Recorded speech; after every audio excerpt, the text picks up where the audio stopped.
شراب کا لفظی مطلب عربی کا یہ لفظ ہے، یہ شربن سے ہے، پینے والی چیز، پینے والی شے۔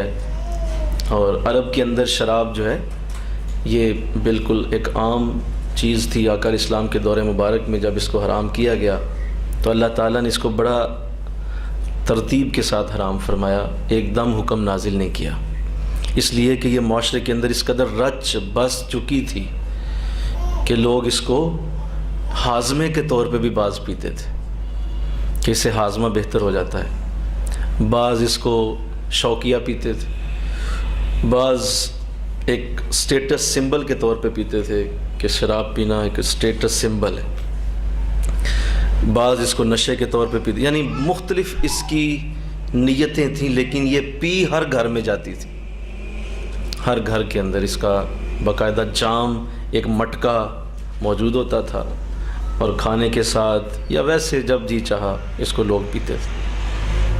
تو اس قدر اس معاشرے کے اندر یہ جا چکی تھی کہ اگر ایک دم قرآن یہ کہہ دیتا کہ رک جاؤ، چھوڑ دو، تو یہ ممکن نہ تھا۔ اللہ تعالیٰ نے ایسا نہیں فرمایا۔ یہ جو آپ کے سامنے آیت ہے یہ آخری آیت ہے جس میں فجتنبوا کا لفظ لکھا گیا ہے، چھوڑ دو۔ اس سے پہلے 2 آیتیں ہیں۔ کتنی آیتیں ہیں؟ اس سے پہلے 2 آیات ہیں جس میں اللہ تعالیٰ نے پہلے گراؤنڈ بنائی ہے، ذہن بنایا ہے کہ یہ کتنی بری چیز ہے۔ ایک آیت پہلے یہ نازل کی کہ اے لوگو، یہ شراب جو ہے اس کے پینے اور بیچنے میں تمہارے لیے نفع کم ہے، نقصان زیادہ ہے۔ یعنی پہلے اس طرح کہہ دیا کہ تمہارے لیے نفع کم ہے، اس کو پینے میں اور بیچنے میں نقصان زیادہ ہے۔ تو صحابہ کرام نے جب یہ آیت سنی تو اس وقت ایک دوسرے سے بات ہونے لگی کہ یہ کیا ہوا کیا ہے، لیکن چونکہ واضح حکم نہیں تھا اس لیے شراب پی جاتی رہی اور لوگ پیتے رہے۔ اللہ تعالیٰ نے بتدریج کچھ ہی عرصے کے بعد دوسرا حکم نازل کر دیا، وَلَا تَقْرَبُوا الصَّلَاةَ وَأَنْتُمْ سُكَارَىٰ۔ وَلَا تَقْرَبُوا الصَّلَاةَ، نماز کے قریب نہ جاؤ، وَأَنْتُمْ سُكَارَىٰ، جب تم نشے میں ہو۔ یہ دوسرا حکم نازل ہوا کہ نماز پڑھنا منع ہے، جس نے شراب پی ہوئی ہے وہ نماز نہ پڑھے، اس کے قریب نہ جائے، نماز کو شروع نہ کرے۔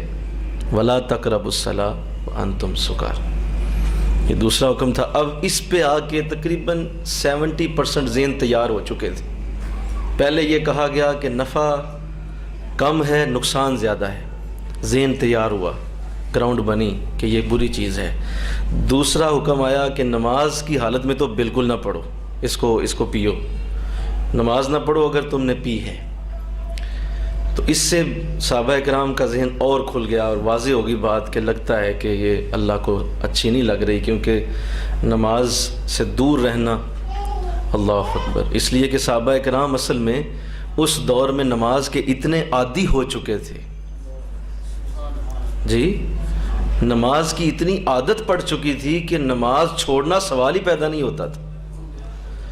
تو اب اللہ فرما رہا ہے کہ اگر تم نے شراب پی ہے تو نماز نہیں پڑھنی۔ تو اب یہاں پہ ذہن جو ہے نا وہ منقسم ہو گیا۔ اس کا مطلب یا نماز کا انتخاب کرنا پڑے گا یا شراب کا کرنا پڑے گا، دونوں میں سے ایک ہی ہوگا۔ تو یہ کیسے ہو سکتا ہے کہ محمد مصطفیٰ کے چہرے کو دیکھے بغیر دن گزر جائے؟ یہ نہیں ہو سکتا۔ یہ کس طرح ہو سکتا ہے کہ حضور کے پیچھے جماعت کا جو مزہ آتا تھا وہ ہم جانے دیں؟ لہٰذا اکثر طبیعتوں نے اس حکم کے بعد شراب چھوڑ دی تھی کہ ہمیں نماز چھوڑنا گوارا نہیں، ہم شراب چھوڑ دیتے ہیں۔ اکثر طبیعتیں اس حکم کے بعد سمجھ گئی تھیں کہ اندر مسئلہ کیا ہے، اندر بات کیا ہے۔ اس حکم کے بعد اکثر لوگوں نے شراب چھوڑ۔ چاروں خلفاء جو ہیں، حضرت صدیق اکبر رضی اللہ تعالیٰ عنہ، آپ کے بارے میں آتا ہے، آپ خود فرماتے ہیں کہ میں نے اسلام قبول کرنے سے پہلے بھی کبھی شراب نہیں پی، میں نے پہلے بھی کبھی شراب نہیں پی۔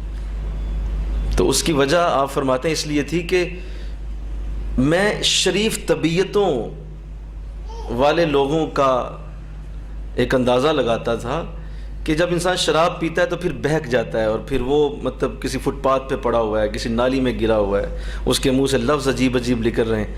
تو آپ فرماتے تھے کہ میری طبیعت چونکہ ایسی تھی نہیں کہ اگر میں نے پی لی تو کہیں میرا بھی ایسا میں کہیں گرنا نہ پڑا ہوں، میں کسی نالی میں گرا، میں کسی الفاظ میرے منہ سے اور نکل رہے ہوں، تو میرا ذہن ہی ایسا نہ تھا کہ میں شراب کی طرف جاتا.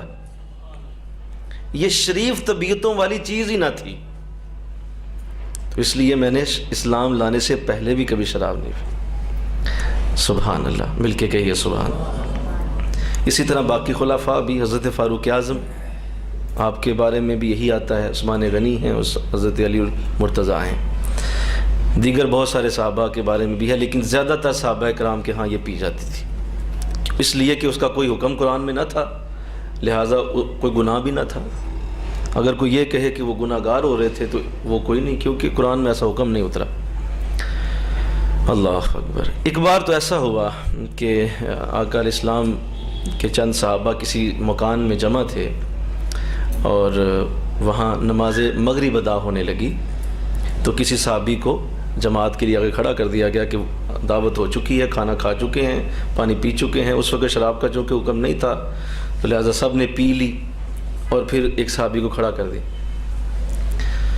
تو اس وقت جو ہے انہوں نے کل یا ایھا الکافرون سورہ مبارکہ جب تلاوت کی تو اس کے اندر آیات آگے پیچھے ہو گئیں. اگر آپ کبھی وہ سورت پڑھیں تو اس میں 2 بار آتا ہے وَلَا أَنْتُمْ عَابِدُونَ مَا أَعْبُدُ، وَلَا أَنَا عَابِدٌ مَا عَبَدتُّمْ وَلَا أَنْتُمْ عَابِدُونَ مَا أَعْبُدُ. وہ 2 بار آتا. تو انہوں نے اس طرح آگے پیچھے کر دیا کہ مطلب اس کا بدل گیا، کیونکہ وہ ذہن نہیں تھا اس وقت حاضر، پی ہوئی تھی. تو حضرت فاروق اعظم رضی اللہ تعالیٰ عنہ جو ہیں وہ دربار رسالت مآب میں تشریف لے گئے، فرمایا حضور آج تو شراب کے بارے میں آیت لے کر ہی جاؤں گا، آج تو واپس نہیں جاؤں گا، آج شراب کی حرمت دیں گے تو میں یہاں سے نکلوں گا. یہ آپ کی اللہ سے محبت کا اندازہ کریں، اور اللہ کی آپ سے محبت کا اندازہ کریں. فرمایا میں شراب کا حکم لیے بغیر نہیں جانے والا. تو اس وقت یہ آیت آئی جو آپ کو آج پڑھائی گئی ہے، سورہ مائدہ آیت نمبر 90. اللہ نے فرمایا حرام ہوگی، فاجتنبوا، چھوڑ دو.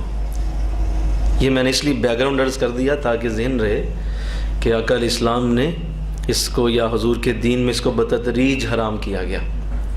جب یہ آ گیا فاجتنبوا، چھوڑ دی جائے، تو اس طرح شراب کے مٹکے توڑے گئے اور اس طرح مشکیزیں پھاڑے گئے جہاں جہاں شراب موجود تھی، کہ گلیوں کے اندر اس طرح شراب بہنے لگی جس طرح پانی بہتا.